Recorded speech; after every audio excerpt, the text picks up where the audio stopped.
નમસ્કાર. આકાશવાણી સમાચાર રિદ્ધિ ઉંધાડ વાંચે છે. સૌપ્રથમ મુખ્ય સમાચાર. રાષ્ટ્રપતિ દ્રૌપદી મુર્મુ પ્રજાસત્તાક પર્વની પૂર્વ સંધ્યાએ આજે રાષ્ટ્રને સંબોધિત કરશે. પ્રધાનમંત્રી નરેન્દ્ર મોદી આજે ઇન્ડોનેશિયાના રાષ્ટ્રપ્રમુખ પ્રબોવો સુબિયાન્ટો સાથે સંવાદ કરશે.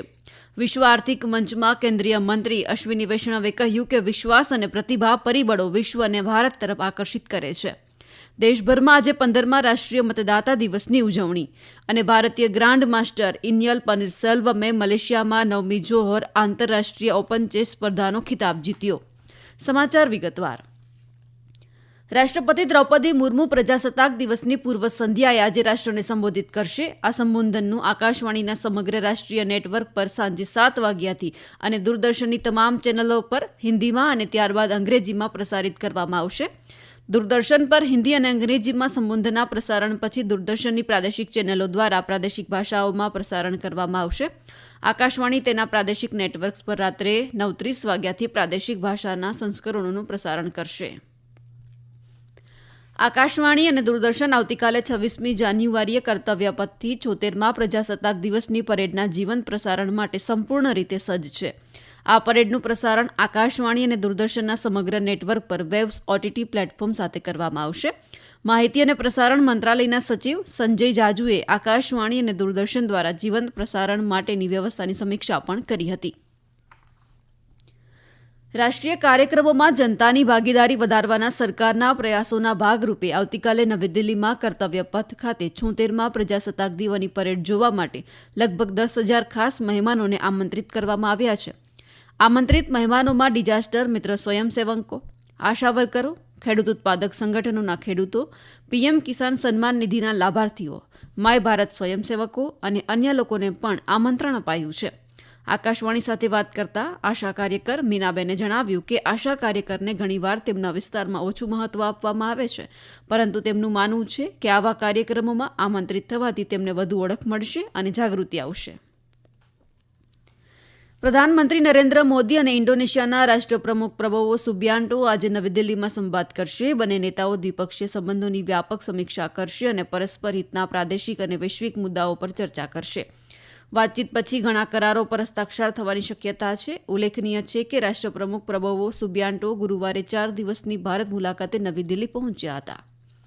અને હવે મહાકુંભના સમાચાર સાંભળીએ.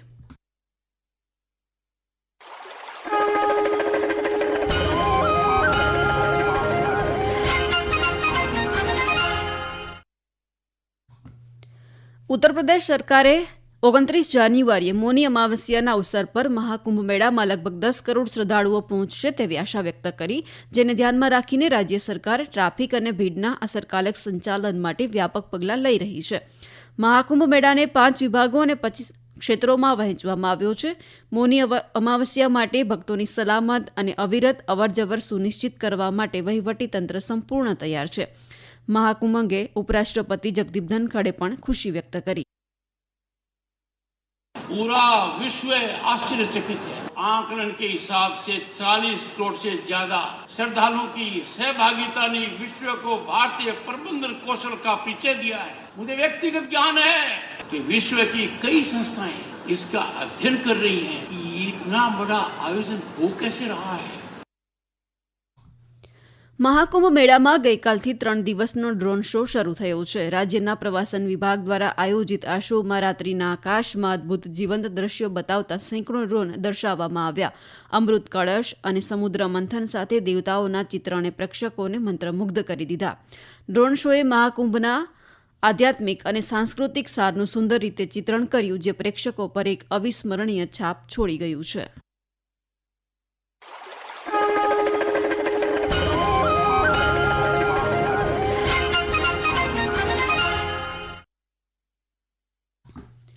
કેન્દ્રીય મંત્રી અશ્વિની વૈષ્ણવે કહ્યું કે વિશ્વાસ અને પ્રતિભા એ બે સૌથી મહત્વપૂર્ણ પરિબળો છે જે વિશ્વને ભારત તરફ આકર્ષિત કરે છે. સ્વિટ્ઝરલેન્ડના દાવોસમાં વિશ્વ આર્થિક મંચ WEF ખાતે મીડિયા સાથે વાત કરતા શ્રી વૈષ્ણવે કહ્યું કે હાલમાં વિશ્વ જે વિક્ષેપો અને સમસ્યાઓનો સામનો કરી રહ્યું છે, છતાં ભારત એક ખૂબ જ વિશ્વસનીય દેશ તરીકે ઉભરી આવ્યું છે. તેમણે કહ્યું કે ભારતે વિશ્વને સ્પષ્ટપણે દર્શાવ્યું છે કે કોઈપણ પરિસ્થિતિમાં તે એક એવો દેશ છે જે શાંતિ, દરેક માટે વિકાસ અને સમાવેશ વિકાસમાં માને છે. આ સમાચાર આપ આકાશવાણી પરથી સાંભળી રહ્યા છો.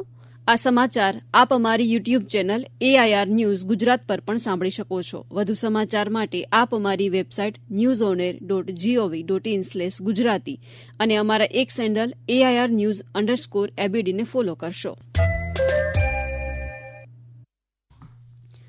હિમાચલ પ્રદેશ આજે રાજ્યનો 55મો સ્થાપના દિવસ ઉજવી રહ્યું છે. વર્ષ 1971માં આ દિવસે હિમાચલ પ્રદેશ 18મા રાજ્ય તરીકે વિભાજિત થયું અને તેને પૂર્ણ રાજ્યનો દરજ્જો મળ્યો. અમારા સંવાદદાતાના જણાવ્યા અનુસાર કાંગરા જિલ્લાના બૈજનાથ ખાતે રાજ્ય સ્તરના સમારોહનું આયોજન કરવામાં આવ્યું છે, જ્યાં મુખ્યમંત્રી સુખવિન્દરસિંહ સુખુ રાષ્ટ્રધ્વજ ફરકાવશે. આ પ્રસંગે મુખ્યમંત્રી બૈજનાથમાં 70 કરોડ રૂપિયાથી વધુની વિકાસ પરિયોજનાઓનું ઉદઘાટન પણ કરશે. દેશભરમાં આજે 15મો રાષ્ટ્રીય મતદાતા દિવસ ઉજવવામાં આવી રહ્યો છે. રાષ્ટ્રપતિ દ્રૌપદી મુર્મુ નવી દિલ્હીમાં યોજાનાર મુખ્ય કાર્યક્રમમાં ઉપસ્થિત રહેશે. આ પ્રસંગે કેન્દ્રીય કાયદા અને ન્યાય મંત્રી અર્જુન રામ મેઘવાલ, મુખ્ય ચૂંટણી કમિશનર અને ચૂંટણી કમિશનરો પણ ઉપસ્થિત રહેશે. કાર્યક્રમમાં વિવિધ દેશના ચૂંટણી વ્યવસ્થાપન સંસ્થાઓના પ્રતિનિધિઓ અને વડાઓ પણ ભાગ લેશે. આ દરમિયાન રાષ્ટ્રપતિ મુર્મુ ચૂંટણીઓ સુચારુ રીતે યોજવા બદલ રાજ્ય અને જિલ્લા અધિકારીઓને પુરસ્કારો પણ એનાયત કરશે. ભારતીય ગ્રાન્ડ માસ્ટર ઇન્યન પનીરસેલ્વમે મલેશિયામાં 9મી જોહોર આંતરરાષ્ટ્રીય ઓપન ચેસ સ્પર્ધાનો ખિતાબ જીત્યો છે. ગઈકાલે પૂર્ણ થયેલી સ્પર્ધાના 9મા રાઉન્ડમાં તમિલનાડુના 22 વર્ષીય ગ્રાન્ડ માસ્ટર પનીરસેલ્વમે 8.5 પોઈન્ટ મેળવ્યા હતા. ઇન્યાને શાનદાર પ્રદર્શન કરી અને છેલ્લા રાઉન્ડમાં વિયેતનામના GM ગુયેન વાનને હરાવ્યા હતા. ભારત અને ઇંગ્લેન્ડ વચ્ચે 5 મેચની T20 ક્રિકેટ શ્રેણીની બીજી મેચ આજે ચેન્નઈના ચિદમ્બરમ સ્ટેડિયમમાં રમાશે. આ મેચ સાંજે 7 વાગે શરૂ થશે. સૂર્યકુમાર યાદવની કપ્તાની હેઠળ ભારતીય ટીમ શ્રેણીમાં 1-0થી આગળ છે. ઉલ્લેખનીય છે કે બુધવારે કોલકાતામાં રમાયેલી પહેલી મેચમાં ભારતે ઇંગ્લેન્ડને 7 વિકેટે હરાવ્યું હતું.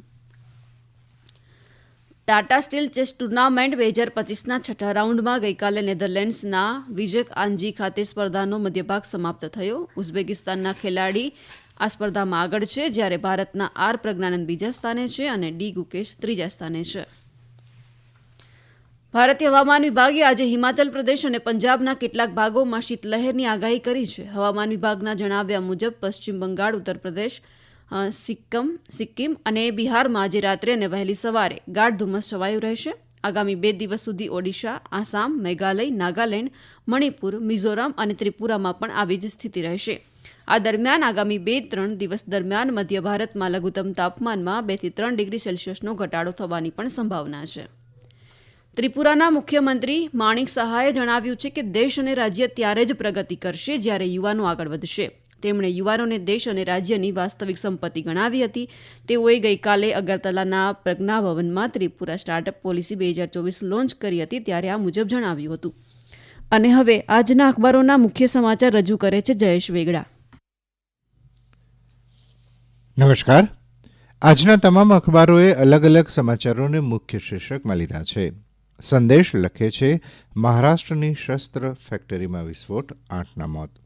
નવગુજરાત સમયનું મુખ્ય શીર્ષક છે, યુએસમાં જન્મજાત નાગરિકતા અંગેના ટ્રમ્પના આદેશ સામે સ્ટે. ફૂલછાપે વકફ ઉપર JCP બેઠકમાં જોરદાર હંગામો, 10 વિપક્ષી સાંસદ સસ્પેન્ડને મુખ્ય શીર્ષક બનાવ્યું છે. ગુજરાત સમાચાર લખે છે, અમેરિકામાં ગેરકાયદે વસાહતીઓની ધરપકડ, સેંકડોને તગેડ્યા. દિવ્ય ભાસ્કર લખે છે, અમૂલે દૂધમાં 8 વર્ષમાં 16 રૂપિયા વધાર્યા બાદ પહેલી વખત 1 રૂપિયાનો ઘટાડો કર્યો. રાજસ્થાન પત્રિકા લખે છે કે અમેરિકા ફેડરલ કોર્ટના ફેસલા, ટ્રમ્પ કે નાગરિકતા આદેશ પર અંતિમ રોક. અને ગુજરાત સમાચાર છેલ્લા પાના પર લખે છે, દેશ વિદેશના ચાહકોનું અમદાવાદમાં આગમન. અમદાવાદમાં આજથી કોલ્ડ પ્લેનો હોટ ફીવર, 2 દિવસમાં 2 લાખથી વધુ પ્રેક્ષકો. અને હવે મુખ્ય સમાચાર ફરી એકવાર. રાષ્ટ્રપતિ દ્રૌપદી મુર્મુ પ્રજાસત્તાક પર્વની પૂર્વ સંધ્યાએ આજે રાષ્ટ્રને સંબોધિત કરશે. પ્રધાનમંત્રી નરેન્દ્ર મોદી આજે ઇન્ડોનેશિયાના રાષ્ટ્રપ્રમુખ પ્રબોવો સુબિયાન્ટો સાથે સંવાદ કરશે. વિશ્વ આર્થિક મંચમાં કેન્દ્રીય મંત્રી અશ્વિની વૈષ્ણવે કહ્યું કે વિશ્વાસ અને પ્રતિભા પરિબળો વિશ્વને ભારત તરફ આકર્ષિત કરે છે. દેશભરમાં આજે 15મા રાષ્ટ્રીય મતદાતા દિવસની ઉજવણી. ભારતીય ગ્રાન્ડ માસ્ટર ઇન્યન પનીરસેલ્વમે મલેશિયામાં 9મી જોહોર આંતરરાષ્ટ્રીય ઓપન ચેસ સ્પર્ધાનો ખિતાબ જીત્યો. આકાશવાણી પરથી સમાચાર પૂરા થયા.